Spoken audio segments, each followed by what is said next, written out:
जय श्री कृष्णा दोस्तों, स्वागत है आपका अपने चैनल VSVN में। कोई कितना भी सगा क्यों ना हो, हमें कभी नहीं साझा करना चाहिए ये 4 बातें। गरुड़ पुराण के अनुसार पाप पुण्य और जीवन मरण के साथ ही कई नीति नियमों के बारे में बताया गया है। इसमें कुछ ऐसी चीज़ों के बारे में बताया गया है जिसका जिक्र हमें कभी भी किसी से नहीं करना चाहिए। गरुड़ पुराण हिंदू धर्म का महत्वपूर्ण ग्रंथ है जो कि 18 महापुराणों में एक है। इसके अधिपति श्री हरि विष्णु है। गरुड़ पुराण को आत्मा को सद्गति दिलाने वाला ग्रंथ माना जाता है, इसलिए आमतौर पर इसका पाठ घर पर किसी के परिजन की मृत्यु हो जाने पर ही करते हैं। गरुड़ पुराण में पाप पुण्य, जन्म मृत्यु, स्वर्ग नरक और पुनर्जन्म के साथ ही नीति नियम, ज्ञान और धर्म से जुड़ी बातें बताई गई है।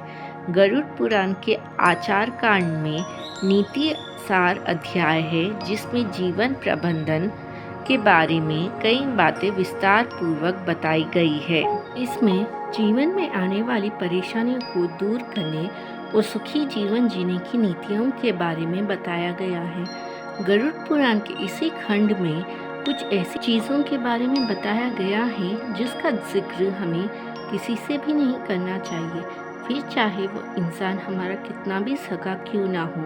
अगर हम ये बात दूसरों से साझा करेंगे तो जीवन की परेशानियां बढ़ सकती है या फिर संकट भी पड़ सकते हैं। तो चलिए जानते हैं इन 4 बातों को जो किसी से भी नहीं करना चाहिए जिक्र। पहली, धन लाभ या धन हानि का जिक्र।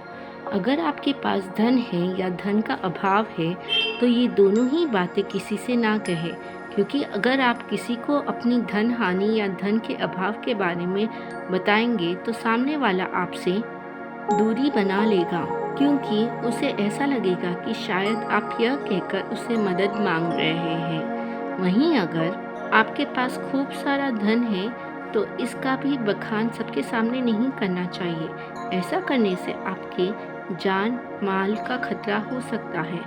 दूसरा, अपमान। जीवन में कभी भी आपको किसी कारण से अपमानित होना पड़े तो ऐसी बातों का जिक्र मजाक में भी नहीं करना चाहिए, क्योंकि भले ही आप ऐसी बातें बिना किसी कारण या बिना सोचे समझे बता देंगे, लेकिन इस बात से आप दूसरों के सामने खुद मजाक के पात्र बन जाएंगे। तीसरा, पारिवारिक झगड़े। लड़ाई झगड़े हर परिवार में होते हैं, लेकिन पारिवारिक झगड़ों का बखान किसी दूसरे व्यक्ति से कभी नहीं करना चाहिए।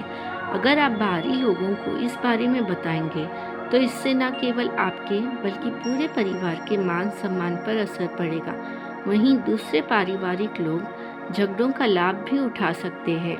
चौथा, दान। शास्त्रों में उसी दान को लाभकारी माना गया है जो गुप्त रूप से किया गया हो, इसलिए बिना किसी को बताए या दिखावा करे ही अपनी क्षमता के अनुसार दान करें। कहा जाता है कि दान ऐसा होना चाहिए कि एक हाथ से दे और दूसरे हाथ को भी पता न चले, तभी आपको दान का पूर्ण फल प्राप्त होगा। अगर आपको ये जानकारी अच्छी लगी हो तो ऐसी अधिक जानकारी के लिए हमारे चैनल से जुड़े रहिए, जिसके लिए आपको लाइक, शेयर और सब्सक्राइब करना है। जय श्री कृष्णा, राधे राधे।